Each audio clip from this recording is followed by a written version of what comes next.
Hello. Hello. হ্যাঁ, কি অবস্থা? আচ্ছা, অনেকদিন পর। নতুন জাতীয় সঙ্গীত কোনটা এখন বাংলাদেশে? বাংলাদেশ আমার বাংলা, এটা এটা দিতে হবে। এটা নাকি জিয়া রহমানের ফেভারিট ছিল। এটা না না, শুনলাম কাল, কার থেকে ওইটা জানি হলো, কালকে। এটা না, এটা হলো প্রথম বাংলাদেশ আমার শেষ আমার শেষ বাংলাদেশ। বাংলাদেশ, হ্যাঁ। ওই গানটা জিয়র রহমানের ফেভারিট ছিল, এন্ড এইটার জন্য আম, এই গানটাকে অলমোস্ট ব্যান্ড, মানে ব্যান্ড পুরো ব্যান্ড টাইপের ছিল। হ্যাঁ করা হ্যাঁ, হয়েছে। এখন এটা নাকি জাতীয় সঙ্গীত হবে, এটা নিয়ে কথাবার্তা হুম। বলতেছে। আচ্ছা আচ্ছা, আমি এক্স্যাক্টলি জাতীয় সঙ্গীত, আই থিঙ্ক মেজর জেনারেল নাকি ব্রিগেডিয়ার জেনারেল নামটা ওনার ব্রিগেডিয়ার টাইটেলটা ভুলে জেনারেল। গেছি। ব্রিগেডিয়ার হুম। জেনারেল আজিম, উনি গোলাম আজমের ছেলে, গোলাম আজমের ছেলে। আর উনি, অথবা উনি মনে হয় কোন একটা পাবলিক স্টেটমেন্ট এটা বলছে। এটা কোন কনটেক্সটে বলছে, তোরা কি দেখছো সেটা? মানে হোয়াট ওয়াজ দ্য কনটেক্সট না, যেখানে উনি এই কথাটা বললো যে উনি জাতীয় সঙ্গীত, হেডলাইন সবাই দিয়ে এত তো সবাই উড়াই ফায়ার্ড আপ ফেলতেছে। হয়ে গেছে কেন? মানে উনি বলছে তো, বলছে ঠিক আছে। ওনার একটা ওনার রাইট আছে কথাকে বলার, হ্যাঁ। এত গুরুত্ব দেওয়ার দরকারটা কি যে সারা দেশ পুরা না, পাগল একটা হয়ে একটা গেছে? ডিবেট হচ্ছে এখন। হোয়াট আচ্ছা এভার আচ্ছা। ডিবেট হওয়া, একটা দেশের ডিসকাশন, বিভিন্ন হ্যাঁ গ্রুপে ডিসকাশন করা ইজ ইম্পর্টেন্ট, এটা ওটা প্যারা না। কিন্তু মানে আরমান, তুই দেখছিস ভিডিওটা? মানে কোন কনটেক্সটে বলছে উনি, বা কিছু একটা? হ্যাঁ, ভিডিও দেখি নাই। তো হুম উনি হুম। দীর্ঘদিন আয়না ঘরে ছিল কিন্তু, বাই দ্য ওয়ে। হ্যাঁ, ওটা ইট ওয়াজ, ইয়াতেই পাবলিক আয়না স্টেটমেন্টে ছিল। ঘরে উনি দীর্ঘদিন, ওনার চাকরি ছিল না। চাকরি থেকে ওনাকে জোর করে ই করা হয় মনে হয়, কারণ ওনার অপারেশন ক্লিন হার্ট একটা সময়ে, ওই সময় ওনার সম্পৃক্ততা থাকার কারণে, প্লাস হচ্ছে কি যেহেতু উনি গোলাম আজমের ছেলে, সো দীর্ঘদিন আয়না ঘরে ওনাকে আটকায় রাখছিল গত সরকার। যার কারণে উনি যখন বের হয়েছে তখন কিন্তু ওনার প্রতি পাবলিকের একটা দারুণ সিম্প্যাথি ছিল, যেহেতু আয়না ঘরে দীর্ঘদিন নির্যাতিত হয়েছে। হুম তারপরে আর কি উনি কথা বলার সময় ওনার একটা স্টেটমেন্ট দিচ্ছিল সম্ভবত কোথাও। তো সেখানে উনি কথা বলার সময় আর কি, মানে ভারতের বিপক্ষে কথা বলার কারণেই যে তার এই আয়নাঘরে যাওয়া, বা হুম ভারতের বিপক্ষে থাকার কারণেই যে তার এই নির্যাতনের যে দিনগুলো, এগুলো ব্যাখ্যা করার সময় সে এই টপিকটা তুলে যে আমাদের জাতীয় সঙ্গীত যেটা, অর্থাৎ আমার সোনার বাংলা আমি তোমায় ভালোবাসি, এটা হুম নাকি যখন লেখা হয়েছিল, এটা রবীন্দ্রনাথের বঙ্গভঙ্গ যখন রদ হয়, অর্থাৎ দুই বাংলাকে কিন্তু ভাগ করা হয়েছিল 1905 সালে, ব্রিটিশরা এটা ভাগ করছিল। তো তখন এই দুই বাংলাকে যেন ভাগ না করা হয়, তখন এই বাংলার প্রতি রবীন্দ্রনাথের যে অনুভূতি ছিল, সেখান থেকে এই গানটাই লেখা কিন্তু, বুঝছিস? সো ওনার বক্তব্য এরকম ছিল যে এটা মানে দুই বাংলাকে নিয়ে লেখা, প্লাস হচ্ছে কি এটা বাংলাদেশ যে একটা নিজস্ব দেশ, মানে জাতীয় সঙ্গীত যখন হয়, একটা দেশ যখন নতুন করে দেশ হিসেবে পরিচিত হয়, তখন তো তার একটা নিজস্ব সঙ্গীত থাকা উচিত।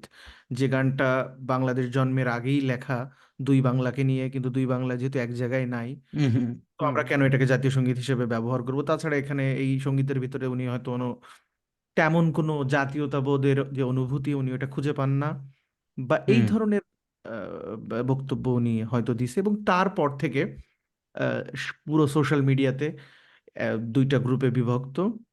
যদিও আমি পুরোপুরি সাইলেন্ট ছিলাম, কারণ একটা মানুষ এক জায়গায় একটা কথা বলতেছে বলেই আমি ওটা নিয়ে একটা ন্যাশনাল ডিবেট বানায় ফেলবো, মানে এইরকম এক্স্যাক্টলি। জায়গা থেকে আমাদের তো বের হয়ে আসার কথা এতদিন, তাই না? নতুন বাংলাদেশ বা আমরা যাই বলি, আহ, মানে এখন আমি যদি কালকে বলি যে বাংলাদেশের সংবিধান চেঞ্জ করে ফেলতে হবে, এটা নিয়ে সবাই ডিবেট করতে নেমে যাবে নাকি? এখন আই ডোন্ট থিঙ্ক এটা না, আমি ফেসবুকে একটু অফ যাচ্ছি কিছুদিন ফেসবুক থেকে, so আমি জানি না আসলে কি লেভেলের ডিবেট হয়েছে। বাট ইন জেনারেল ডিবেট হ্যাঁ। হওয়া, ডিসকোর্স হওয়া is not a bad thing. এটা নিয়ে এখন মানে আজিম সাহেব ওই জিনিসটা বলছে, এটা থেকে একটা স্পাইরাল হয়ে জিনিসটা কথাবার্তা হচ্ছে এখন। নেচার অফ ডিসকাশনটা কেমন কেমন পোলারাইজড, ওইটা হচ্ছে কথা। মানুষ যদি একজন একজনকে গালিগালাজ করার মতো সিচুয়েশন থাকে তাহলে ইটস প্রবলেম। বাট মানে গঠনামূলক যদি কথাবার্তা হয়, তখন ধর মেবি ইটস ওকে। মানে আমাদের তো এখন ডিসকোর্স দরকার, এখন তো আমাদের নতুন বাংলাদেশ করার জন্য যত বেশি ডিসকাশন, যত বেশি ডিবেট করা পসিবল, তত বেশি করা উচিত। সো অ্যাজ ওইটা হিসেবে আমি জিনিসটা না তো, খারাপ দেখি না। টাইমিংটাও দেখতে হবে, মানে দেশের কি আসলে প্রায়োরিটি কোনটা হ্যাঁ, এখন? এক্স্যাক্টলি, ওইটা একটা এখন গুড দেশের পয়েন্ট। প্রায়োরিটিটা কি ল অ্যান্ড অর্ডারকে রিস্টোর করা, দেশের যে দীর্ঘদিন ধরে একটা অনিয়মের রাজনীতি ছিল সেটা থেকে বের হয়ে এসে একটা সম্প্রীতি, বা আমরা একইভাবে একই সুরে বিপ্লবের যে চেতনা সেটাকে আমরা ধারণ করব, নাকি আমরা কোথায় জাতীয় সঙ্গীত আছে, কোথায় মাজার আছে, নাকি কোথায় আমরা কি আছে, মানে এইগুলা নিয়ে আমরা, মানে যেভাবে মানে আন্দোলনটা তো সবার ছিল, ছাত্র জনতার আন্দোলন বলা হচ্ছে, তাহলে যে জিনিসের জনতা দুই ভাগে ভাগ হয়ে যাচ্ছে, আমি সেই জিনিসের টপিকে যদি আমি এখনই নিয়ে আসি, সেটাই, তাহলে তো আরো I don't think important it's a. Important topic আছে যেখানে ডিসকাশনের, আর ইম্পর্টেন্ট ইম্পর্টেন্ট জিনিস আছে, প্ল্যানিং আছে, কনস্ট্রাকটিভ জিনিসপত্র করার অনেক কিছু আছে। These are not in top of the priority list, এটা আমি এগ্রি করি। কিন্তু এটা আমি অ্যাকচুয়ালি আমি চিন্তা করছি, আমি বেশ কয়েকজনের সাথে কথা বলতেছি এটা নিয়ে, আর আমি আম, সোনার বাংলা সবসময় গেয়ে গেয়ে আসছি। আমার সবসময় আম, ভাল লাগছে, মানে I always felt good patriotic in many ways এটা হুম গেয়ে। আম, এখন পেট্রিয়াটিক হইছি বিকজ গানটার টপিকটাই হচ্ছে আমার সোনার বাংলা, মানে বাংলা। এখন আজমি সাহেব যেটা বলতেছিলেন হচ্ছে বাংলা জিনিসটা doesn't necessary represent Bangladesh. Bangladesh is separate. Bangla যেভাবে মানে ওইটার যে অরিজিনটা হয়েছে, বাংলা ওয়ার্ডটা is suppose to encompass not just Bangladesh but also west Bengal, Assam, Tripura, I don't know, সব বেঙ্গলি স্পিকিং রিজন তো সাবকন্টিনেন্টে। সো বাংলাদেশ মানে 1971-এর পর যে একটা বাংলাদেশ আছে, ওই বাংলাদেশের যে চেতনাটা, ওই চেতনাটা কি এই গানটা সাফিসিয়েন্টলি মানে এমবডি করে নাকি করে না, that is the question. And তোদের কি মনে হয়, এটা কি এমবডি করে নাকি করে না? তুই বাংলার ব্যাপারে as a Bangali I feel very patriotic মানে সিং দ্য সং, এটা নিয়ে কোনো ডাউট নাই, তাই না? হুম হুম বাট বাংলাদেশ, আমরা কিন্তু বাঙালি না, আমরা বাংলাদেশি। হুম হুম। তো এখন হ্যাঁ। গানের ব্যাপারটা কিরকম, মানে গান জিনিসটা হলো অনেকটা সোলের ব্যাপার, it's not very logical thing যে আসলে হুম হুম কোন গানটা ভালো হবে, কোন গানটা দেশের গানের জন্য ঠিক হবে না। যেমন জার্মানির কিন্তু নাৎসি পার্টির টাইমেও যে জাতীয় সঙ্গীত ছিল ওইটাই কিন্তু এখনো আছে। অ্যান্ড না না না, ওরা ওইটা না চেঞ্জ না, করছে। জার্মানি চেঞ্জ চেঞ্জ না, করছে, করছে। জার্মানি চেঞ্জ চেঞ্জ করছে। করে নাই ওরা। নাজি সেন্টিমেন্টের যেসব ওয়ার্ড ছিল ওইগুলা ওমিট করছে বা ওইগুলা আচ্ছা শুধু আচ্ছা, মডিফাই করছে। But modification. জাতীয় সঙ্গীত কিন্তু জার্মানির সেমই আছে আমি যতদূর জানি। হ্যাঁ, এন্ড এরকম আরো অনেক দেশ আছে যারা জাতীয় সঙ্গীত মানে বিভিন্ন টাইমে চেঞ্জ করছে। জাপান আছে, আরো বিভিন্ন দেশ আছে যারা করছে।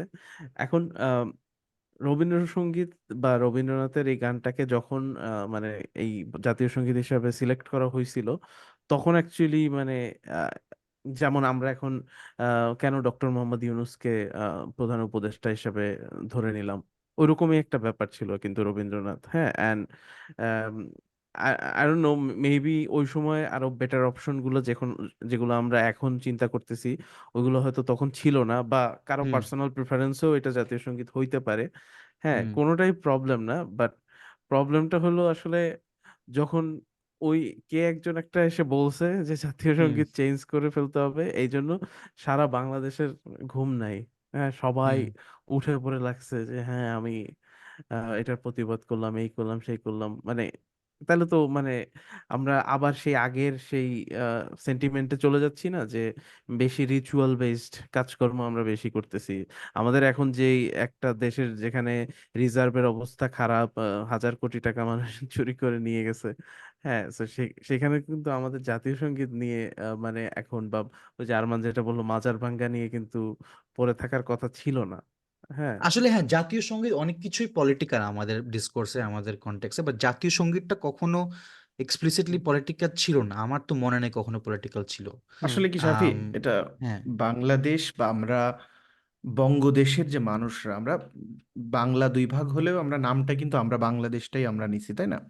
হুম দীর্ঘদিন ধরে আমরা যদি আমাদের পিছনের দিকে যাই, মানে লালনের থেকে শুরু করে এরপরে বিভিন্ন সময় মানে বাংলার মানুষের যে রিপ্রেজেন্টেশনটা এটা পৃথিবীর কাছে বা আমাদের ভিতরও সবসময় একটা মানে প্রকৃতি প্রেমী বলা যায়, বা মানে এই যে দেশ মাতৃকা শব্দগুলা, আমরা নদীকে মা বলি, আমরা হুম দেশকে মা বলি, মানে এই সেন্টিমেন্ট থেকে আমার কাছে মনে হয়েছে যে আমার সোনার বাংলার যে কথাগুলা, মানে মাতর বদন খানি মলিন হলে বা আহ, ওমা ফাগুনে তো রামের বনে, মানে এই যে ন্যাচারাল একটা ডিসক্রিপশন এই গানের ভিতরে, হুম হুম এইটাকে আর কি ধারণ করতে চাইছি আমরা এখন।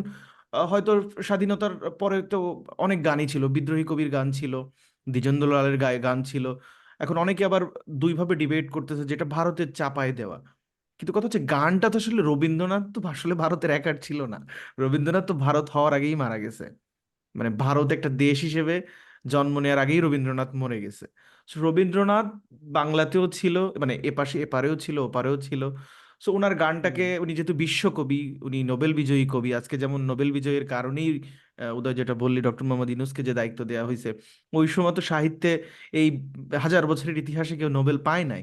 সো হয়তো ওই মানুষটাকে সম্মান করার জন্য তার ওই বাংলা নিয়ে যে গানটা, সেটাকেই নেওয়া হয়েছে। এবং দীর্ঘদিন ধরে আমরা তো গাইছি এই গান, বা এই গান শুনলে এখনো মানে মানে ওই রকম অনুভূতিটা হয় বলেই কখনো কোনোদিন মনে প্রশ্ন জাগেনি যে এটাকে আসলে চেঞ্জ করতে হবে সাডেনলি, নাকি মানে এটাকে আসলে রেলেভেন্ট এই আলোচনাটা। হুম। হুম। বাট তুই যখন গানটা গাস তুই কি মানে তুই বাংলাদেশের জাতীয়বাদীতে ফিল করো, do you feel patriotic as a Bangladeshi?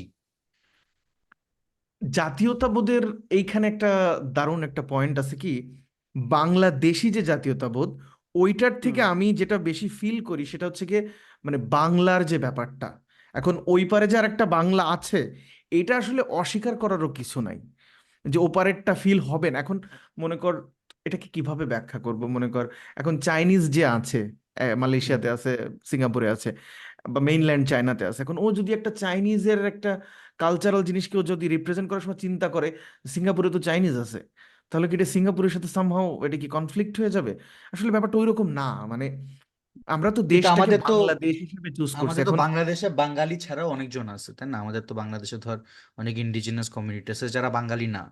So what ওইটা অ্যাবাউট দেম? আরেকটা আলোচনা, তুই যদি ওই ইন্ডিজিনিয়াসকে তুই যদি ইনক্লুসিভ করতে যাস প্রত্যেকটা ব্যাপারে, তাহলে তোর অনেক কিছু চেঞ্জ করতে হবে, you have to change lot of things, তাই না? তোর এটা এটা তো তখন তুই ইন্ডিজিনিয়াসদের জন্য প্রত্যেকটা ন্যাশনালের যা যা আছে তাদের সাথে মানে তাদের সেন্টিমেন্টের সাথে অ্যালাইন করে তুই মেজরিটির কথা যদি চিন্তা করিস, বা বাংলাদেশ হিসেবে যে আমাদের একটা পরিচয়, ওই হুম জায়গাতে জাতীয়তাবোধের সম্পূর্ণ অনুভূতি হয়তো আমি পাবো না, জাতীয়তাবোধের যে অনুভূতিটা, বাট আমার মতো মানুষ আমি যেভাবে চিন্তা করি, আমার কাছে জাতীয়তাবোধটাও অনেকটা একটা ডিফারেন্ট অ্যাঙ্গেলে আমি দেখি এটাকে।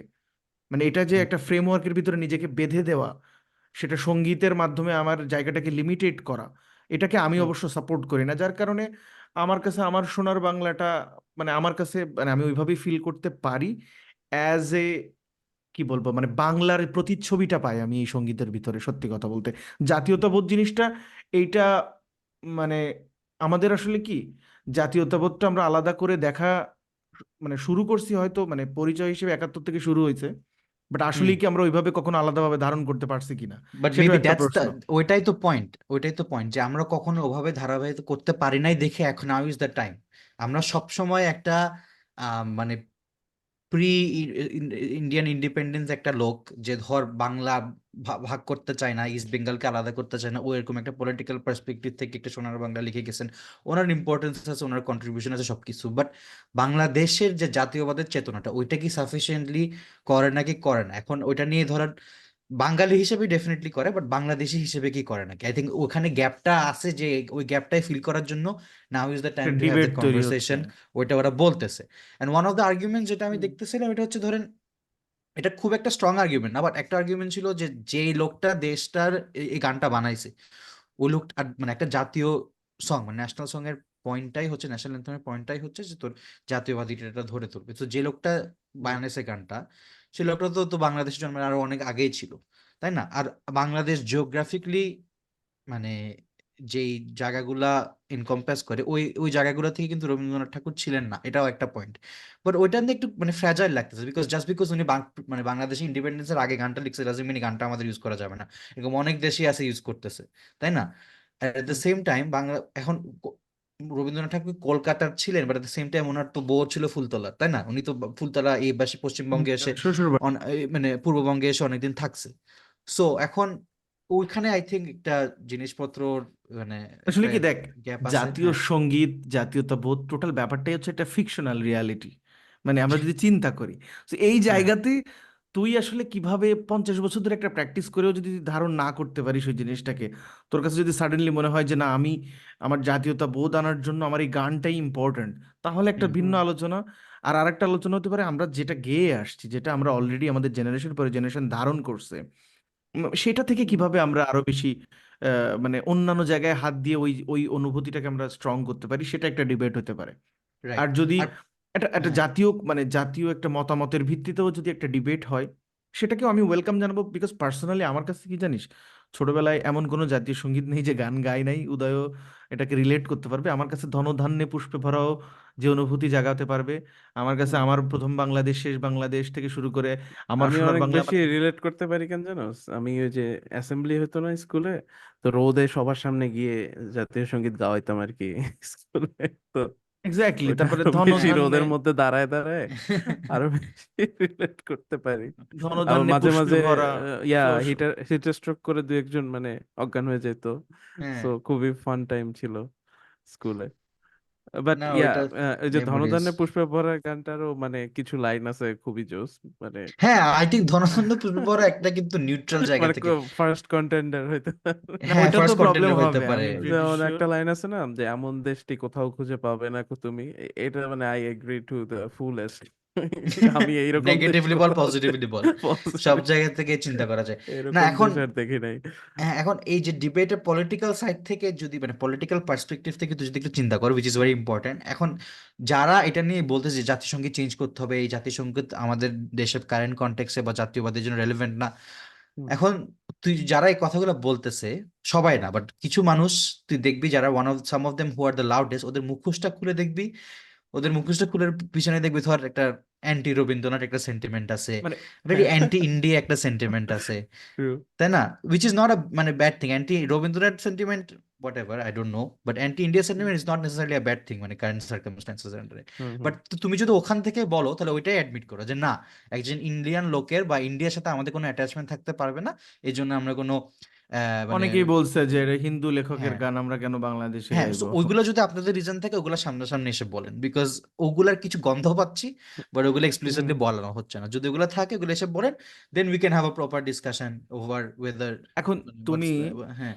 জাতীয়তাবোধের কথা বলে তুমি রবীন্দ্রনাথের গান চেঞ্জ করতে চাচ্ছ, আবার তুমি কাওয়ালি গানের প্র্যাকটিস করে তুমি একটা মানে একটা একটা একটা শানের ভাইব আনতে চাচ্ছ, আবার তুমি মাজার ধ্বংস করে তুমি অন্য ধরনের ইসলামিক চিন্তাভাবনা স্টাবলিশ করতে চাচ্ছ, মানে আসলে তুমি কি চাচ্ছ? আমি আমার পয়েন্টটা হচ্ছে কি, আসলে যে সুফিজমের মাধ্যমে, আমি সবসময় একটা কথা বলি, মাজারে এখন কি হচ্ছে না হচ্ছে এটা পরের ব্যাপার, এটা জাস্টিফাই করবে গভর্নমেন্ট, করবে আইন শৃঙ্খলা বাহিনী করবে, বাট মাজারের যে চেতনাটা বা সুফিজম যে কালচারটা আমাদের হুম, ভিতরে, আমার বাড়ি যেখানে সেখানে খানজাহান আলী রাদিয়াল্লাহু তাআনহু আসছেন, বা এই পুরো ভারত মহাদেশে বাইজিদ বোস্তামি, শাহজালাল, শাহপরাণ, যারাই ইসলামকে প্রথম আনছে যারা, তাদের কিন্তু এই সুফিজমের যে প্র্যাকটিসটা, তারা হ্যাঁ, ইসলামকে আমি পপুলার এই রিজিয়নে করছিলই মাজার সঙ্গীত দিয়ে, এবং মাজার ইটস সঙ্গীত দিয়ে, ইটস রিয়েলি মানে মাজার সঙ্গীত বল আর কাওয়ালি বল যেটাই বল, এই রিজিয়নে মানে এইভাবেই সঙ্গীত চর্চা ইসলামটা মানে প্রচার হয়েছে। সংস্কৃতি চর্চার মাধ্যমে বাংলাতে কিন্তু রিলিজনটাকে অ্যাডপ্ট করানো হয়েছে, মানে এক্স্যাক্টলি। এখানে তুই থেকে তুই তো মানে আমাদের হিস্টোরিক্যাল কন্টেক্সে ইন্ডিয়ান সাবকন্টিনেন্ট কোন কি কালচার হুম, ছিল, আর আরব দেশরা কি কালচার ছিল। সো আরব হুম, দেশ থেকে একটা মুসলিম ফরেন কালচার, ফরেন মানে ফরেন রিলিজন, আপনারা কি মনে করেন যে ইসলাম এতই মানে পাওয়ারফুল ম্যাজিক্যাল একটা রিলিজন ছিল যে বাংলাদেশের মানুষ ওই টাইমে লাইনে লাইনে দাঁড়ায় সবাই কনভার্ট করছে? না, অনেক সময় কনভার্ট করানো হয়েছে through the use of sword, hmm, conquering, and অনেক সময় অনেক বেশিরভাগ ক্ষেত্রে, এটা আমি আসলে আমার অ্যাসেসমেন্টে বলতেছি, বেশিরভাগ ক্ষেত্রে কনভার্ট করানো হয়েছে থ্রু সুফিজম। বিভিন্ন মুঘল ওয়ারিয়ার্স, বিভিন্ন হুম, মানে আরব স্টেটস গুলার প্রিন্সেস, বিভিন্ন মানে ট্রেডার্স, ওরা বাংলাদেশে বা সাবকন্টিনেন্টে এসে ওরা সুফিজমের থ্রুতে, বিকজ তোর বাংলাদেশের বা এই এই এলাকার মানুষের সাথে তোর তো কালচারলি কানেক্ট করতে হবে, one of the ways was through মানে এই যে singing and cultural activities and এই ধরনের। তুই এখন যদি বাংলাদেশের সুফি গুলাতে যাস, মাজারগুলোতে যাস, মোস্ট অফ দেম অনেক জায়গায় তুই হিন্দুদেরকে দেখবি, জানোস অনেক বাংলাদেশে অনেক হিন্দু আছে যারা অ্যাকচুয়ালি মাজারের জিনিসটা বিশ্বাস করে। এখন মাজারের মানে মাজারে যারা যারা যাদেরকে কবর দেওয়া হয়েছে, যে যারা যারা পীর ছিলেন, মানে ওদের যে একসময় ম্যাজিক্যাল পাওয়ার ছিল, বা ওদের কাছে কিছু চাইলে ওদের থুতে যে কিছু চাইলে যে তোমার কিছু পাবে, এবং অনেক হিন্দু মানুষ আছে। এখন আপনি এটাকে, আপনি যদি পিউরিটান ইসলামিক জায়গা থেকে চিন্তা করেন যে হ্যাঁ আপনি বলতে পারেন এটা রং, ওরা সবাই দোজখে যাবে, গেলে আপনি বলতে পারেন, এটা আপনার opinion what ever, but reality of the fact is বাংলাদেশের খুবই কমই অ্যাভিনিউ আছে স্পিরিচুয়াল পার্সপেক্টিভ থেকে যেখানে মুসলিম আর হিন্দুরা একসাথে এসে ইন্টারাক্ট করে। And hmm. সুফিজম এই শ্রাইন গুলা যে আছে, মাজারগুলা, mazar is one of those places. আপনারা যদি এই মাজারগুলা ভেঙে দেন, মাজারগুলো যদি অবলিটেট করে দেন, তখন আরো একটা অ্যাভিনিউ চলে আসবে যেখানে এটার দুইটা সম্প্রদায়ের মানুষরা এসে ইন্টারাক্ট করতে পারতেছে না। সো ওইটা ওইটা হ্যাঁ, ওইটার সাইড এফেক্টটা আসলে চিন্তা করা উচিত আমাদের। আর একটা ঝামেলা, ভায়োলেন্স শুরু হবে, আর একটা মানে নিজেদের মানে নিজেদের মধ্যে ঝামেলা শুরু হবে, মানে শোনো, ইটস এটাও একটা জাস্ট। স্বৈরাচারী মনোভাব না হুম, যে তুমি হুম, আরেকজনকে অফকোর্স। টিকতে দিবা না, মানে আমাদের রিলিজনের, আমাদের যে টার্করা, মোগলরা, বা তোর মানে আফগানরা, ওরা যখন আসলো, ওদের এই যে মানে বিভিন্ন সময় যে ধর্ম প্রচারের সাথে সাথে যে সাংস্কৃতিক চর্চার সাথে অ্যাডপ্ট করাটা, যেটা আলেকজান্ডার দ্য গ্রেটও কিন্তু করে গেছে, মানে আরো হুম, হাজার বছর আগে, ও যখন পার্সিয়াতে গেছে, যখন ইজিপ্টে গেছে, হুম, তখন তাদের কালচারের সাথে অ্যাডপ্ট করছে। সো সুফিজমের যে খাজা মাইনুদ্দিন চিশতির মাজার ভারতে আমরা কিন্তু দেখি যে সবাই হিন্দু মুসলমান সবাই সেখানে যেয়ে কিন্তু বিভিন্ন ধরনের মানে এক ধরনের মিলিত হওয়া যেটাকে বলে, মানে হ্যাঁ, স্রষ্টাকে পাওয়ার জন্য এক একজন এক এক সময় এক এক ধরনের ওয়ে ব্যবহার করছে। সুতরাং হুম এখানে আহ, খাজা খান জানারি রাদিয়াল্লাহু তাআনহু, তারপরে বাইজিদ বোস্তামি থেকে শুরু করে শাহপরাণ শাহজালাল, এরাই তো ইসলামটাকে এই অঞ্চলে সর্বপ্রথম ইন্ট্রোডিউস করানো এবং মানুষের মনে জায়গা দেওয়ার যে কাজটা তাদের থ্রুতেই কিন্তু আসছে, ওই কালচার থেকে আসছে। এখন তুমি হঠাৎ করে এক ধরনের মানে এক্সট্রিম ফর্ম এনে তুমি তাদেরকে এলিমিনেট করে দিলে তো এলিমিনেট হবে না। এটা তো শত শত বছর ধরে বিল্ড আপ একটা কালচার। এখন অনেকে বলতে পারে যে মাজারের নামে 2 নাম্বার, এটা চলে, এটা আমিও ছোটবেলায় তোর বাগেরহাটে যখন আমার জীবনে প্রথম আমি গেছি, বড় দিঘি এবং ওখানে মাজার সিস্টেমে, ওখানে দেখা যাচ্ছে টাকা কালেকশন করতেছে, মানে নেশা করতেছে, তোর বিভিন্ন জিনিস করতেছে আর কি। বাট ওগুলার তো ডিফারেন্ট, ওটা তো সব জায়গায় আছে, এমন কি মানে হ্যাঁ বিভিন্ন জায়গায় দেখ আছে। আমরা মাদ্রাসাতে অনেক কেলেঙ্কারি দেখছি বিভিন্ন জায়গায়, তার অফকোর্স মানে তো এই না যে মাদ্রাসা শিক্ষা বন্ধ হয়ে যাবে, তাই না? বন্ধ করে দিবেন, মাদ্রাসা ভেঙে ফেলবেন। রিলিজিয়নের নামে দুনিয়াতে হুম। প্রত্যেকটা দেশে প্রত্যেকটা ডিস্ট্রিক্টে কোনো না কোনো অর্গানাইজেশন, কোনো না কোনো এন্টিটি রিলিজিয়নের নামে মানুষকে এক্সপ্লয়েট করে। এটা বাংলাদেশে মাজাররাও করে, বাংলাদেশে মাদ্রাসারাও করে, আমি শিওর কিছু হিন্দু অর্গানাইজেশন আছে ওরাও করে। দিস ইজ দ্য এটা ফ্যাক্ট অফ লাইফ। সবাই এখন কোনো না কোনো ভাবে মানুষের হ্যাঁ, এখন বিলিফটাকে। হুম এক্স্যাক্টলি। সো আপনারা মানে মাজার ভেঙে দিবেন, মাজার ভেঙে দিলে যে এক্সপ্লয়টেশন বন্ধ হয়ে যাবে তা তো না। আপনারা এক্সপ্লয়টেশন কেমনে বন্ধ করা যায়, মানুষকে কেমনে আরো এডুকেটেড করা যায়, মানুষকে কেমনে আরো এম্পাওয়ার্ড করা যায়, ওইটা নিয়ে ভাবেন। বিকজ মাজার ভাঙলে এমন না যে আপনার এই সিস্টেম বন্ধ হয়ে যাবে, তা না। ওই সেম মানুষগুলা, বিকজ অনেক মানুষ বিশ্বাস করে, আর মানুষের ফেইথের হুম জিনিস। এখন আপনি হুম আপনার ফেথ প্রচার করতে পারেন, আপনার সার্টেন ওয়ে অফ লাইফ প্রচার করতে পারেন, এটাতে যদি আপনার অন্যরা অ্যাপিলিং পায় তাহলে অন্যরা আসবে, কিন্তু আপনার কোনো ফোর্স করতে পারবেন না। আর ওদের মাজার ভেঙে দিলে যে আপনারা ওদের ফেথ ছড়াই ফেলতে পারবেন তা না। বরঞ্চ এই মাজার টাজার ভেঙে মানুষ যেগুলো আর কি আপনারা বঞ্চিত করতেছে ওদেরকে র্যাডিকাল করানোর আপনাদের চান্সেস আরো বেশি। মানে ওরা যে আপনাদের প্রতি অতিষ্ঠ হয়ে একটা টেরোরিস্ট অর্গানাইজেশন জয়েন করবে, বা বাংলাদেশকে হিট করা শুরু করবে, বা ইন্ডিয়ার সাথে চুক্তি করা শুরু করবে বাংলাদেশের সাথে কনস্পায়ার করার জন্য, এগুলো করার চান্সেস আরো বেশি। তো ওগুলো আপনার আপনার প্রত্যেকটা এফেক্টের একটা কনসিকুয়েন্সেস আছে, প্রত্যেকটা অ্যাকশনে। ওইভাবে আসলে চিন্তা করা উচিত আমাদের, টু বি অনেস্ট। হুম। আচ্ছা, রবীন্দ্রনাথের মানে এই যে জাতীয় সঙ্গীত বা আমার সোনার বাংলা নিয়ে একটা এলিগেশন আছে, আমি তোদেরকে একটু দেখাই, হুম জাস্ট এ মোমেন্ট। তবে আমি মাজারের এখানে অল্প একটু অ্যাড করে শেষ করে দিই। সেটা হুম হচ্ছে মানে এই ধরনের জায়গা থেকে বের হয়ে আসাটা সবচেয়ে ইম্পর্ট্যান্ট আর কি। মানে একটা জায়গায় মাজারের প্র্যাকটিস চলতেছে, সেখানে যে ভেঙে দেয়া গান বাজনা করা যাবে না।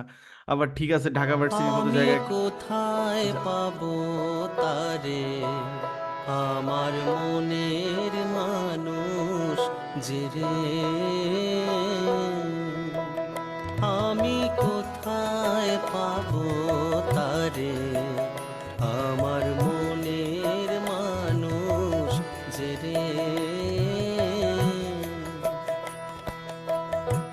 হারায়ে সেই মানুষে তার উদ্দেশে।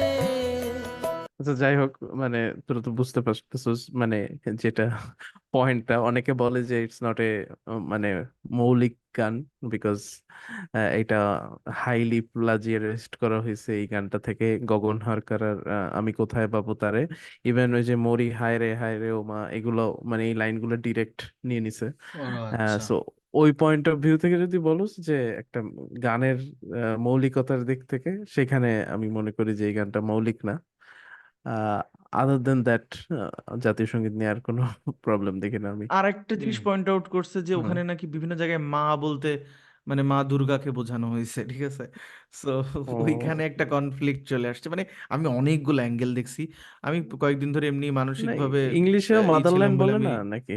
হ্যাঁ, I don't know. মানে মাতৃভূমি, মাতৃভূমি মাদারল্যান্ড, দিস ইজ আহ, মানে তো জার্মানি মনে হয় খালি ফাদারল্যান্ড বলতো, বাট অন্য হ্যাঁ, সবাই তো হ্যাঁ। fatherland বলছে। না, বেঙ্গলি সোসাইটি কিন্তু অনেক অনেক আমাদের মেট্রিয়ার্কিক্যাল একটা ইয়া আছে, আই থিঙ্ক হ্যাঁ, হিস্ট্রি আছে সেটাই একটা তো। পয়েন্টে মনে হয়। কিছুদিন আগেই তো হ্যাঁ আমরা বললাম মাদারল্যান্ড অর ডেথ, তাই না? হুম, মনে হ্যাঁ আছে? ও, হ্যাঁ, আমরা হচ্ছে রাইট।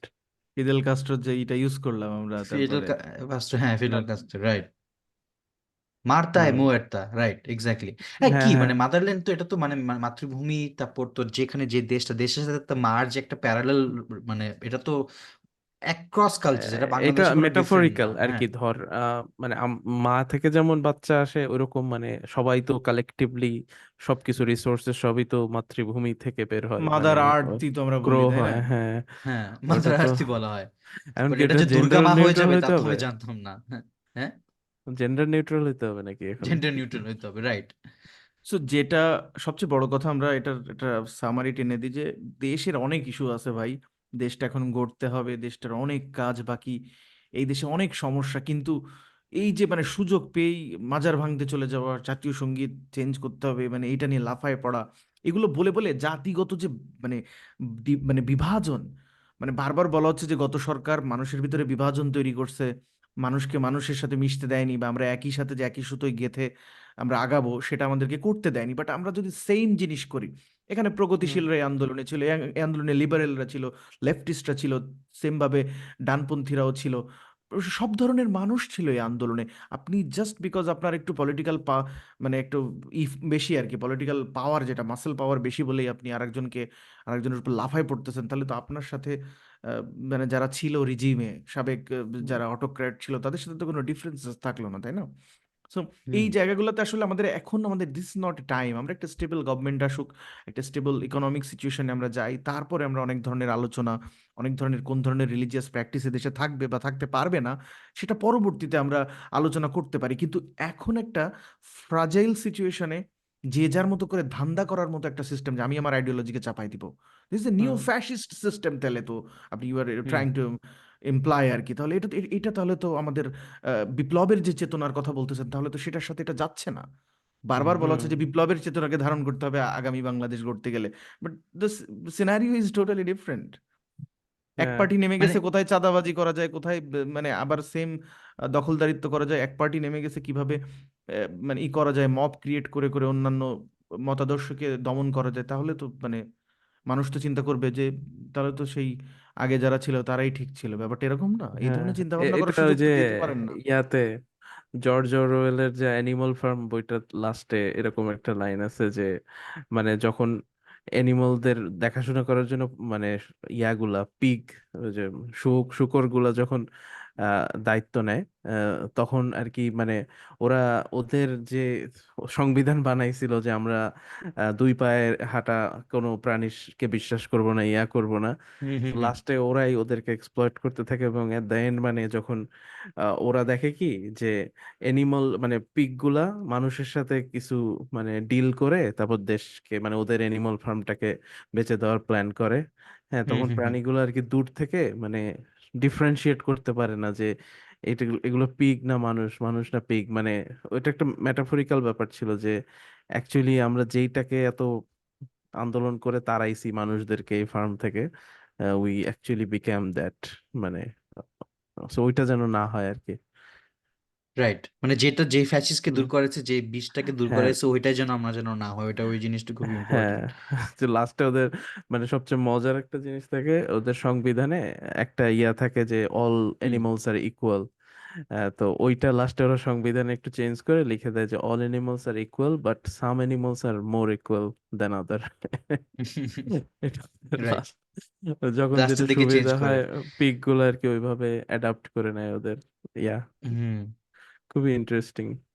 না অ্যানিমাল ফার্ম আমি স্কুলে থাকতে পড়ছি, মানে এটা জর্জ হ্যাঁ অরওয়েল তো ইজ এ লেজেন্ডারি মানুষ এসব ব্যাপারে হুম জিনিসপত্র অ্যানালাইজ ইউভাল করার জন্য। নোয়া হ্যারিরির একটা বই বের হচ্ছে নেক্সাস। আমি কিছু হুম পডকাস্ট দেখছি এটার উপরে, আর yeah I think this is gonna be a very good book আর কি। ও এটাতে মানে ও তো সেপিয়েন্স নিয়ে লিখছে একটা, এর পরেরটাতে ও আরেকটা লিখছে যে 21st questions of the 21st century lessons. হ্যাঁ, এবার ও লিখতেছে যে হিউম্যান যখন ইভলভ করবে এবং এআই এর সাথে, যে এআই এর মতো একটা পাওয়ারকে আমরা না বুঝেই যে ইয়া করতেছি, অ্যাডাপ্ট করে নিচ্ছি এত হুম হুম হুম কুইকলি, ওইটা কিভাবে আমাদের জন্য একটা মানে এক্সটিংশন নিয়ে আসতে পারে ওইটা নিয়ে মানে হি ইজ ভেরি এগেইনস্ট হুম, মানে দ্য এআই প্রেডিকশনটা ডেভেলপমেন্ট। করতেছো। আমি দেখছি হ্যাঁ, ওর কয়েকটা স্পিচে দেখছি, এই বইটা নিয়ে কথা বলছে আমি অনেক। এই বইটা পড়বো নেক্সট আমার মানে লিস্টে এটা আছে, নেক্সাস। হুম প্রমোট করে দিলাম ইউভাল নোয়া হ্যারিকে। বিশ খালি আমাদের প্রমোশনের দরকার হইতো। হ্যাঁ ও বলতেছে ওকে একটা নিউ ইয়র্কে মনে হয় একটা ইন্টারভিউতে ডাকছে, যে গাজা ইসরায়েলের মানে যে কনফ্লিক্টটা প্যালেস্টিন ইসরায়েলের, তো হুম ওইটা নিয়ে বলতেছিল যে দেখো, মানে জর্ডান ভ্যালি থেকে সিনাই রিভার পর্যন্ত যে এত জায়গা আছে যেটা দিয়ে এই ইসরায়েল বলো প্যালেস্টিনিয়ান বলো মানে সবার সব ধরনের প্রয়োজনটা মেটানো সম্ভব, বাট হুম গ্যাঞ্জামটা কখনো কেন মানে শেষ হচ্ছে না, because of this fictional reality. মানে এইটার গ্যাঞ্জাম এটা কখনো, হ্যাঁ this is all about a stone, this is all about something like that doesn't even, মানে বলতেছে যে আমরা, এটা মানুষের ইমাজিনেশনে এক্সিস্ট করে। সো এই জিনিসের গ্যাঞ্জাম, এই কনফ্লিক্ট, এটাকে তোমাকে অন্যভাবে দেখতে হবে। মানে ও বলতেছে যে মানে এটা ডিফারেন্ট ডিফারেন্ট ভাবে দেখে এটার সলিউশন বের করতে হবে, আদারওয়াইজ এটা সম্ভব না। It's not a fight for, বলতেছে ফুড অর ল্যান্ড, তাহলে তুমি সলভ করে ফেলতে পারতে। Hmm hmm this is a fight for something else. So এই জিনিসটা বা মানে যেহেতু ও একজন জুইশ, সো ও জিনিসটাকে মানে যত বেশি চাপ কমায় হুম নিয়ে আর কি নিউট্রাল জায়গা থেকে অ্যান্সার করতে পারে আর কি, এবং ওর ফিলসফি দিয়ে। হুম হুম না, ও মানে এই যে তুই যেটা বললি না, মানে ফিকশনাল রিয়েলিটি, এই জিনিসটা মানে খুব সুন্দরভাবে ইয়া করছে, এক্সপ্লেইন করছে ওরা আরো কোথায় জানি পডকাস্ট মনে হয় একটাতে। বিভিন্ন জায়গায়, হ্যাঁ বলতেছে হ্যাঁ। যে মানে হিউম্যানরা হলো, হোমোসেপিয়েন্সরা হলো একমাত্র এনিমাল বা স্পিসিস যারা একসাথে দুইটা রিয়েলিটি মানে এতে বাস করতে পারে এবং স্টিল দে আর থ্রাইভিং। মানে আহ, অন্য পশু পাখির কথা চিন্তা কর, ওরা ওদের কিন্তু রিয়েলিটি একটাই, খাইতে হবে, ঘুমাইতে হবে, মানে আহ, বা রিপ্রোডাকশন করতে হবে, মরে যেতে হবে, এই। বাট মানুষ চিন্তা কর, সে একই সাথে ওইটাও, তার জৈবিক চাহিদাগুলোর কথাও চিন্তা করে, আবার society, constitution, party, politics, election, এগুলোর মতো ফিকশনাল জিনিসগুলো নিয়েও চিন্তা করে। তারপর পাওয়ার। মানে ও এখানে ইন্টারেস্টিং একটা কথা বলছে যে তুমি যদি একটা বানরকে একটা কলা দাও আর 10 টাকার নোট দাও, বানর হুম কিন্তু কলাটাই দেখবে, কলাটাই ধরবে, বিকজ বানরের কাছে একটাই রিয়ালিটি। এক্স্যাক্টলি। বাট মানুষ ওই 10 টাকার নোটটা ধরবে, বিকজ ওর কাছে ওই ব্রেনে আমরা ওই রিয়ালিটিটা ঢুকাইছি আমরা, যে এই মানির একটা ভ্যালু ক্রিয়েট হয়েছে। Same hmm goes with the state system, জাতীয়তাবোধ যেটা বলি আমরা। আমরা মানে ওর অ্যাকর্ডিং টু হিম রিলিজন, তারপরে হচ্ছে মানি, ব্যাংকিং থেকে শুরু করে মানে যা কিছু আছে, পাসপোর্ট, কনস্টিটিউশন, এভরিথিং। সো এই কারণেই হিউম্যান মানে অ্যাজ এ স্পিসিস সার্ভাইভ করতে পারছে, এবং এই যে হুম সিভিলাইজেশন, সোসাইটি স্ট্রাকচার করতে পারছে। অন্যান্য অ্যানিমাল কিন্তু আবার একজনের অর্ডারে 1000 অ্যানিমাল এক হইতে পারে না। ও বলতেছে যে পেঙ্গুইনের একটা এক্সাম্পল দিতে, সম্ভবত না কিসের জানো, যে 500 পর্যন্ত পারবে ডিসিপ্লিন হইতে, এরপরে আর পারবে না। But there are 10 millions of people, যে সোলজার, সে কিন্তু একজনের কমান্ডে যাইতে পারবে। এটা একমাত্র হিউম্যান পারে। যার কারণে হিউম্যান হুম এই ধরনের ফিকশনাল রিয়েলিটি তৈরি করতে পারে। মানে একটা রাষ্ট্র, একটা একটা একটা সংবিধানের কাঠামো, একটা মানি সিস্টেম, মানে ফাইন্যান্সিয়াল সিস্টেম। সো দারুণ লাগে আমার ওর কথাগুলো। আমার কাছে মনে হয় যে মানে ও হিস্টোরিয়ান তো, হুম ও লেখে মানে অনেক এভলিউশনিস্টের বইও আমি পড়ছি, মানে বিবর্তনবাদের পার্সপেক্টিভ থেকে এক্সপ্লেন করছে। বাট অ্যাজ এ হিস্টোরিয়ান যেভাবে দেখাইছে জিনিসগুলা, মানে এটা সামথিং এলস। মানে দেখা মানে হুম বোঝার জন্য আর কি টোটাল আমাদের জার্নিটাকে, এবং হুম। ফিউচার নিয়েও একটা লিখতেছে। কথা বলছিল না ওই যে game of Thrones A Lord varies, যে power resides where man believes it it resides. রিসাইটস। হ্যাঁ, এই জিনিসটা আমি এই 5 আগস্টের পর থেকে মানে অ্যান্ড আমার ইটস খালি এ ট্রিক। আমি আমি আবার হ্যাঁ গেম অফ থ্রোনস দেখতেছি বুঝছস, হ্যাঁ 5 আগস্টের পরে। আমি তাই থার্ড না? সিজনে, এন্ড মাই গড, মানে হুম, 14-15 বছর বয়সে যা দেখছি আর এখন যা দেখতেছি কারেন্ট তাহলে কনটেক্সটে, অনেক ডিফারেন্ট। Huge difference. আর আমি বাংলাদেশে কারেন্ট কনটেক্সটে মানে এত এত বেশি অ্যানালজি পাচ্ছি আমি ইয়াতে। আর one of the hmm best হচ্ছে যে তোর প্যারিসের ইয়াটা, যে হুম সরি প্যারিস প্যারিসের যে তোর মানে স্টেটমেন্টটা, যে হুম পাওয়ার লাইজ ওয়্যার পিপল। তো মানে এটা নিয়ে তো ওদের যে মানে আর্গুমেন্টে হতো, ডিবেটটা হইতো বিভিন্ন মানুষের সাথে, প্যারিস তারপর বেলিশ হুম ওদের। সো ওইগুলা খুবই ইন্টারেস্টিং আর কি। এন্ড ওয়ান আসলে অফ দ্য পয়েন্টস ওয়াজ এটাই যে মানে যে ঠিক আছে এখন মানে একটা টিরিয়ানকে মনে হয় তোর একটা রিডল দেয় যে মানে এমন একটা জায়গায় একটা একটা সোর্সম্যান, একটা প্রিস্ট আর একটা মানে মানে কি বলবো, একটা কিং মনে হয় একসাথে যাচ্ছে। আম, মানে একটা একটা বারে গেছে, ওখানের মধ্যে কে বেশি powerful, I don't exactly remember the riddle. Hmm hmm so Tyrion বলছে হ্যাঁ সোর্সম্যানটাই হবে, বিকজ সোর্সম্যানটা তো ওর হাতে সোর্ড। ওই তো সবচেয়ে পাওয়ারফুল হবে, ওই তো এই জিনিসটা জেতার কথা। তো হুম এর মধ্যে ভ্যারিস রিপ্লাই দেয় যে সোর্সম্যানরা যদি পাওয়ারফুল হয় তাহলে আমরা কেন সোর্সম্যানরা কেন মানে ওদের কথা কেন কি শুনে না, আমরা কেন কিং কে বসে একটা বুড়া কিং কেন হুম তোর মানে একটা থ্রোনের মধ্যে বসে সবার ওর কথা কেন মানে। তখন ওই কনটেক্সটে বলে যে power resides with things where people believe power resides, it's all are illusion, exactly. It's all a it's a তোর ট্রিক। মানুষকে সিস্টেম হুম। Trick, exactly. তো তোর সেটাই। এটা নিয়ে তোর বাংলাদেশের কনটেক্সটে তোর দেখতে হবে যে মানুষ অনেক কোয়েশ্চেন জিজ্ঞেস করছে যে না চুপ্পোর আন্ডারে কেন তোর ওট মানে হুম শপথটা নিতে হইলো ডক্টর ইউনূসের? চুপ্পুর আন্ডারে কেন? মানে আমরা ওয়াই 84 ইয়ার ওল্ড একজন মানুষকেই কেন আমাদের মানে সরকার প্রধান বানাইতে হলো, তাই না? প্রধান মানে বানাইতে হইলো? বা আমরা এত 15 বছর ধরে কেন ওই 78 বছর বয়সী ডিক্টেটর মানে কোল্ড ব্লাডেড কিলারকে আমরা কেন ভাবলাম যে ওই সব পাওয়ারের উৎস, এন্ড সামহাউ 1 মাসের মধ্যে কেন আমরা আবার ভাবলাম যে না, জিনিসের চেঞ্জ হয়ে গেল, হ্যাঁ। He can be so gone. Exactly, so এই চুপ্পর থেকে যে ও মানে শপথটা নেওয়া হয়েছে, এটা একটা মানে একটা মানুষের মাথায়, বিকজ বাংলাদেশের মোস্ট অফ দ্য বাংলাদেশের মানুষ দে নো ইলেকশন হয়েছে, স্বৈরাচারী ছিলেন everything, but the same time মানে ওদের ডে টু ডে অ্যাক্টিভিটিস, বাংলাদেশের যে সিস্টেম, বাংলাদেশের যে মানে পার্লামেন্টারি সিস্টেম, আমাদের একটা প্রেসিডেন্ট আছে, প্রেসিডেন্ট শপথ, এরা বাংলাদেশের মানুষ ওই সিস্টেমে এতদিন ধরে ইউজ টু।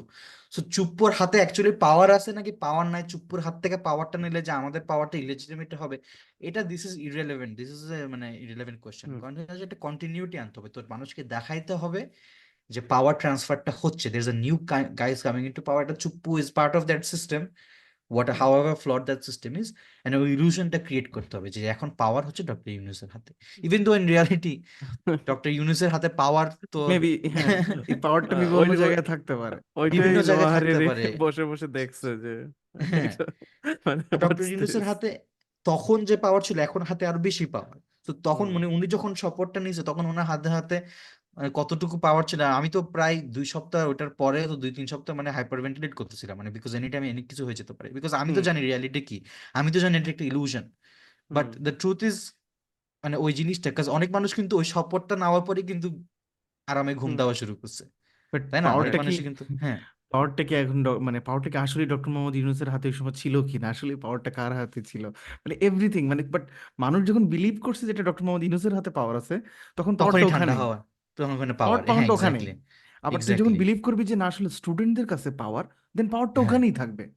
আবার তুই এক্স্যাক্টলি। যখন বিলিভ করবি যে পাওয়ারটা বিএনপির কাছে, পাওয়ারটা হুম বিএনপির কাছেই থাকবে, মানে ওই যে যেটা আর কি, মানে power resides where man believe it resides আর কি, সেটাই। মানে হুম, এটা এটা পুরোপুরি একটা ট্রিক। বাট তুই চিন্তা কর, মানে ডক্টর ইউনূসের উপরেও কিন্তু সেই প্রেশার, মানে সারা জীবনে যত কিছু করছে, যত অ্যাওয়ার্ড পাইছে, everything can go to Ashes. তুই চিন্তা কর, মানে ইফ ই মানে ইভেন মানে তার দোষও না হয়েও যদি if this gets fucked up বা কিছু একটা হয়, মানে পুরা reputation and everything can be actually মানে আপসাইড ডাউন। সো এটা আসলে তার জন্য একটা কিন্তু বিশাল একটা হ্যাঁ, মানে উনি একটা সময়ের প্রেশারের জন্য ভীষণ গ্যাম্বল একটা করছে। লাইফের হ্যাঁ অনেক বড় একটা স্যাক্রিফাইস করছে, ওনার কোনো হুম দরকারই ছিল না এটা করার।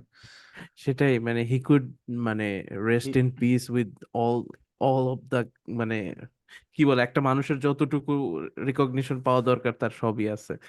এই জন্যই মানে আমি মাঝে মাঝে চিন্তা করি যে এইরকম একটা মানে একজন এল্ডার সিটিজেন তো উনি, হ্যাঁ, ওই বয়সে উনি এত কিছু কিভাবে করে, মানে আমি মানে আমি মাঝে মাঝে ইমাজিন করি যে বিভিন্ন মন্ত্রণালয় থেকে এসে এসে বলতে স্যার এটা নাই ওইটা নাই, আর ওনার আন্ডারই নাকি 10টার উপরে মন্ত্রণালয়।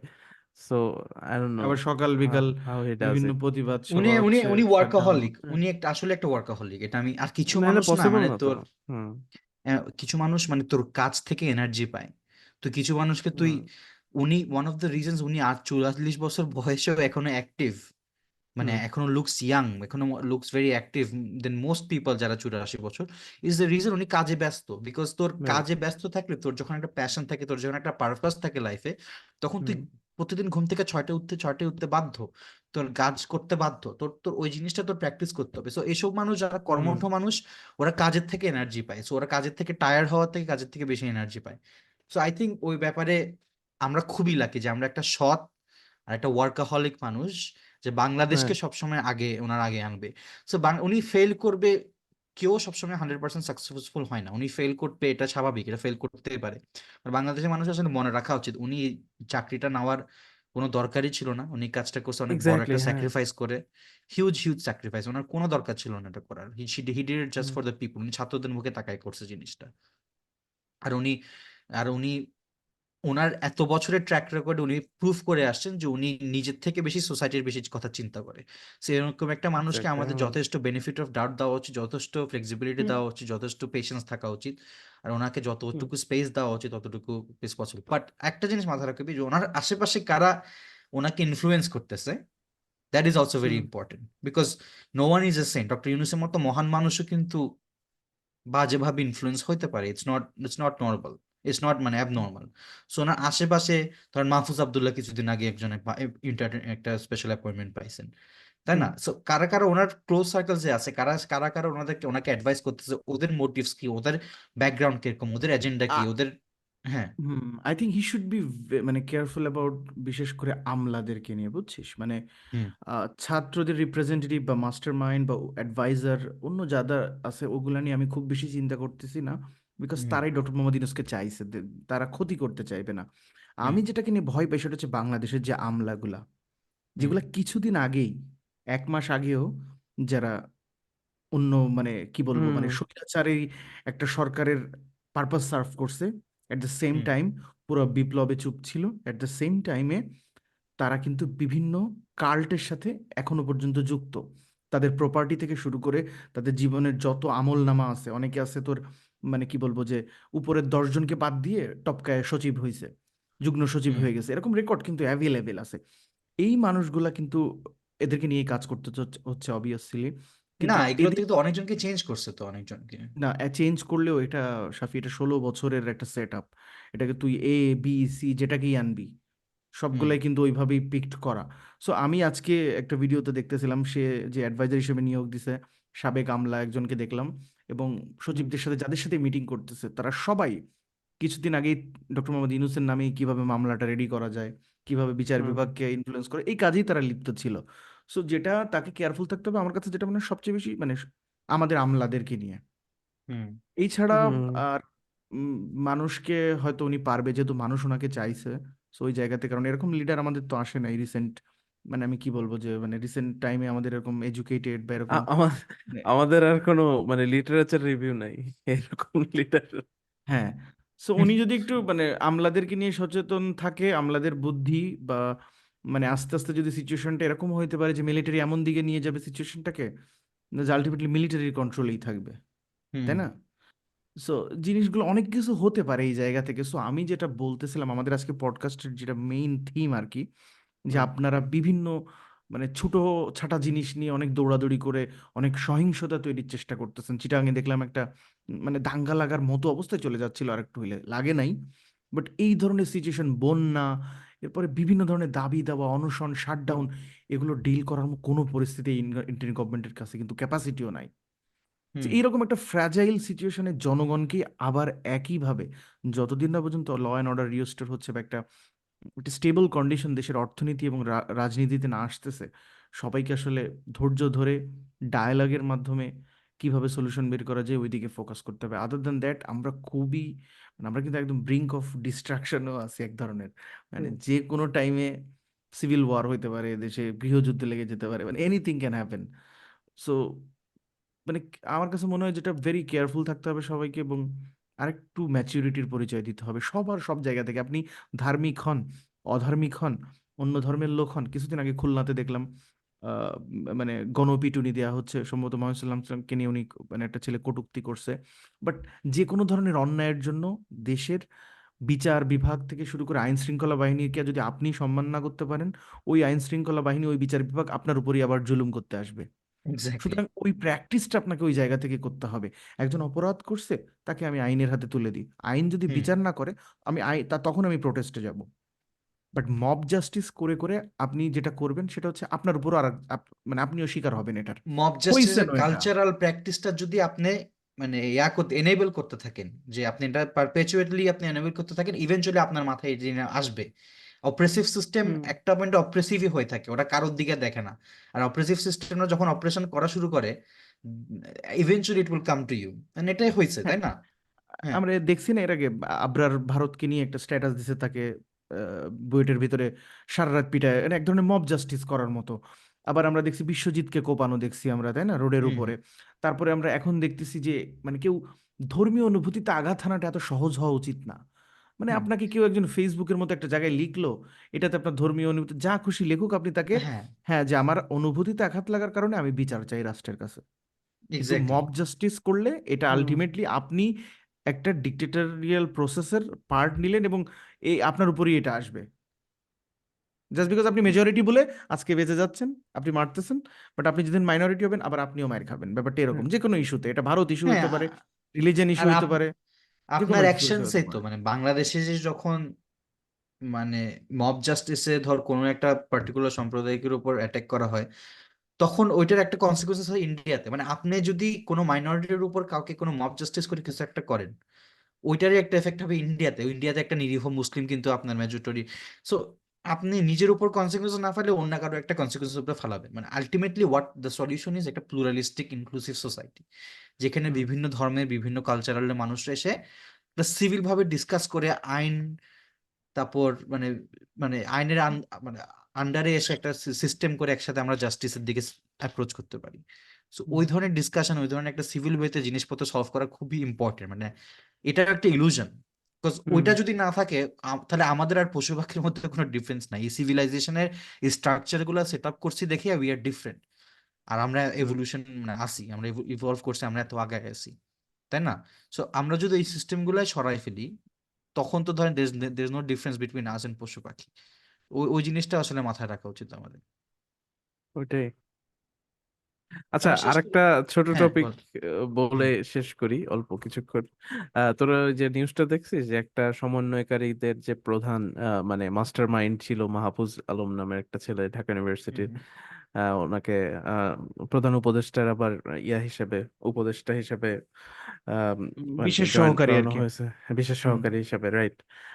বাট দিস ইজ মানে সিনেমাটিক, মানে ওই স্টোরিটা পড়ে আমার কাছে মানে রিপোর্টটা দেখে এরকম লাগছে, মানে একটা মানে ইয়ার মতো মানি হেস্টের প্রফেসরের মতো একটা একটা প্ল্যান দিচ্ছে, একটা একটা আন্দোলনের নাম দিচ্ছে and কর্মসূচি ওইগুলা। দিচ্ছে, হ্যাঁ।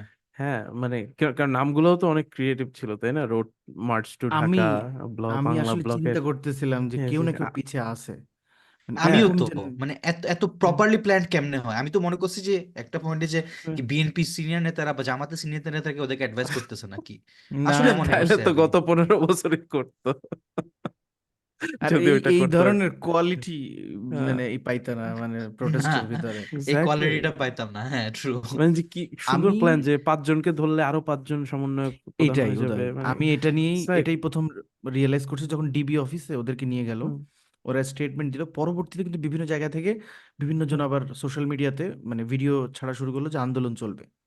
হ্যাঁ যে So এই যে আমরা এখন ব্যাকআপ সমন্বয়। প্ল্যান, হ্যাঁ, one by one backup plan রাখাটা। তবে এই ছেলেটার আমি ওর কথা শুনছি, কয়েকদিন ধরেই আমি শুনতেছি। বাট আমার একটা জিনিস যেটা মনে হয়েছে যে মানে মাস্টার মাইন্ড জিনিসটা এমন ভাবে যখন তুই মানুষের ব্রেনের ভিতরে পোর্ট্রেট করানো শুরু করবি, তখন তোকে ওই হুম, জায়গাটাই ধরে রাখতে হবে। মানে তুই যদি আবার পাবলিক এক্স্যাক্টলি। এঙ্গেজমেন্ট প্রতিদিন বাড়াই দিস, প্রতিদিন সব ইস্যুতে তুই তোর ইডিওলজিক্যাল ইনক্লুসিভনেস অ্যান্ড দেন বিভিন্ন ধরনের কথাবার্তা তুই যখন বারবার বলতে থাকবি, তখন ওই যে মাস্টার মাইন্ড হিসেবে তোকে যে পাবলিক দেখে বা ইম্যাজিন করে, ওই জায়গাটা তুই হারাই ফেলতে পারে। বিকজ তুই প্রতিদিন পাবলিকলি এসে কথা বলতেছিস বিভিন্ন জিনিস নিয়ে। সো ওইখানে কিছু জিনিস আছে, তবে তার বক্তব্যে বা তার চিন্তা ভাবনায় আমার যেটা ধারণা, আমি তিনটা জিনিসের ব্লেন্ড পাইছি, বুঝছিস? একটা হচ্ছে তোর মার্কসের একটা মার্কস, লালন এবং সুফিজম, এই হুম তিনটাকে হুম যদি তুই এক করিস আর কি, বুঝতে হুম পারছিস? মানে মার্কস, লালন এবং সুফিজম, এই তিনটার একটা ব্লেন্ড, যেহেতু মাদ্রাসা থেকে, মাদ্রাসা এডুকেশন থেকে আসছে এবং মানে ঢাকা ইউনিভার্সিটির মতো জায়গায় লতে পড়তেছে, মানে ব্লেন্ডটা এমন ভাবে হয়েছে। এবং তার আই থিঙ্ক আহমেদ সফার বইটই পড়ে এবং বিভিন্ন সময় আমি মানে তার কোটগুলা শুনছি। সো আমার কাছে মনে হয়েছে দারুণ একটা, মানে আমি আমি ডিসলাইক করতেছি তা বলতেছি না, বাট আমার আসলে পছন্দ হয়েছে যে কম্বিনেশনটা তার ভিতরে ছিল ওই আন্দোলনের সময় বা এখনো পর্যন্ত। এটা আমার হুম। হুম। ব্যক্তিগত মতামত। না এটা যদি ওইটাই হয় তো, মানে ওইটাই খারাপ তো কিছু হবে না। ওইটাই সার্থকতা তোর, যখন 3-4টা ব্যাকগ্রাউন্ড থেকে তুই আসবি and you then read enough to মানে enlighten yourself and you can implement yourself, মানে অ্যাপ্লাই কোয়েশ্চেন, ইউরসেলফ। হ্যাঁ। হুম হ্যাঁ হুম। ওইটাই তো সার্থকতা। And মানে আমরা যারা যারা অন্যান্য জায়গা থেকে বসে যেটা পারি নাই, হি মেড ইট হ্যাপেন, আর যদি হ্যাঁ, আসলেই সে মাস্টার মাইন্ড হয়। আসলে মাস্টার হ্যাঁ। মাইন্ডটা ওকে একা ক্রেডিট দেওয়া কতটুকু মানে I hmm don't know, because আমি শিওর এটা অনেক খুব একটা কালেকটিভ এনভায়রনমেন্ট মানে এফেক্ট। তুই তুই হুম। এটা নাহিদদের সমন্বয়কারী আশেপাশেদের। বলবো, যে সমন্বয়কদের হ্যাঁ, সমন্বয়ক আর কি। হ্যাঁ এক্স্যাক্টলি। ওরাও সো যদি হি, ওইভাবে সবকিছু অ্যাপ্লাই না করতো টাইমলি, এই যে। হ্যাঁ, হ্যাঁ 55টা কোঅর্ডিনেটরসকে চুজ করা হুম হয়েছে, ওরা সবাই মোটিভেটেড। নাহিদের স্পিচ শুন, আসিফের স্পিচ শুন, সাজিদের স্পিচ শুন, all very intellectual people. This is a exactly. Completely different মানে মির্জা ফখরুল বা হুম বিএনপিদের মানে টপ গার্ডের সাথে তুই যদি এদের সাথে কম্পেয়ার, বিগ বিগ ডিফারেন্স, তাই না? তো থিওরিটিক্যাল হুম নলেজের কথা চিন্তা করতে, প্র্যাকটিক্যাল নলেজের কথা, সবকিছুর ব্যাপারে। So it's a big, I আর থিঙ্ক সবচেয়ে বড় কথা ওভারঅল। এদের এদের হ্যাঁ, ফিকশনাল রিয়ালিটির অনুভূতিটা আরো স্ট্রং আর কি, because they are young. Exactly. Hmm তো আর হ্যাঁ, আর আর ওদের আরেকটা যে, জিনিস আর কি ভুলে হ্যাঁ, গেলে চলবে না, সবাইকে বলি যে ইট ওয়াজ এ ভেরি ব্লাডি মুভমেন্ট। এটা কিন্তু এমন না যে প্ল্যান করছে মাহফুজ আলম আর হয়ে গেছে।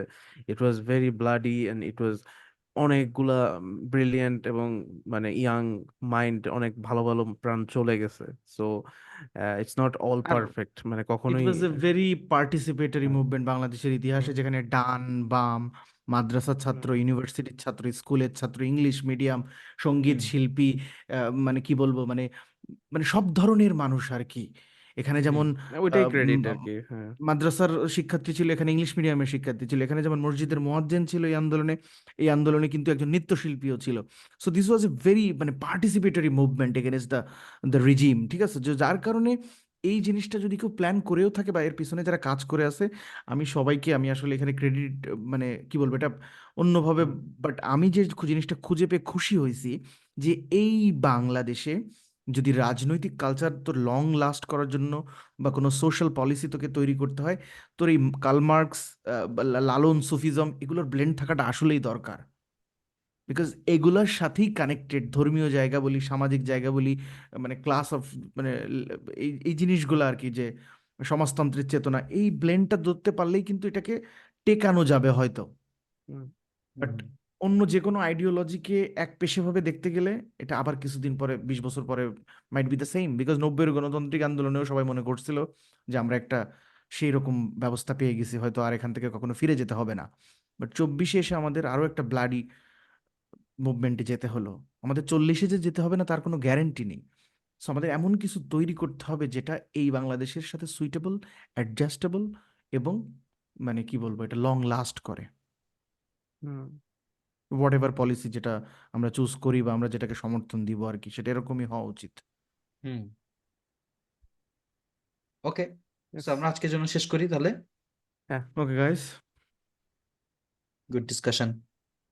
হ্যাঁ, অনেকদিন চল। পরে আপনারা জানাবেন আর কি, আর কি কি কোন কোন টপিকে আপনারা আলোচনা, যদি আমাদেরকে সাজেশন দেন তাহলে আমরা নেক্সট আপনারা এই পডকাস্ট পর্যন্ত ওইভাবে সাজাবো। যদি শুনে থাকেন তাহলে একটা কিওয়ার্ড দিয়ে দিই আমরা আজকে। কি কিওয়ার্ড দিবি? Master mind keyword. আপনারা কমেন্ট করে হ্যাঁ, জানাবেন যারা এবং যারা। নেক্সট নেক্সট পডকাস্টে আমাদের একজন অতিথি থাকবেন, উনি বাংলাদেশের মোটামুটি এই আন্দোলনের ওয়ান অফ দ্য, মানে কি বলবো আর কি, মানে স্টেক হোল্ডার, যিনি অনেক অবদান রাখছেন বিভিন্নভাবে অনলাইনে বিশেষ করে। সো তার মুখ থেকে আমরা অনেক আলোচনা শুনবো নেক্সট পডকাস্টে। সেই অ্যানাউন্সমেন্টটা দিয়ে রাখলাম আর কি। অলরাইট গাইস, তাহলে ওকে, শেষ করলাম চল। এখানে।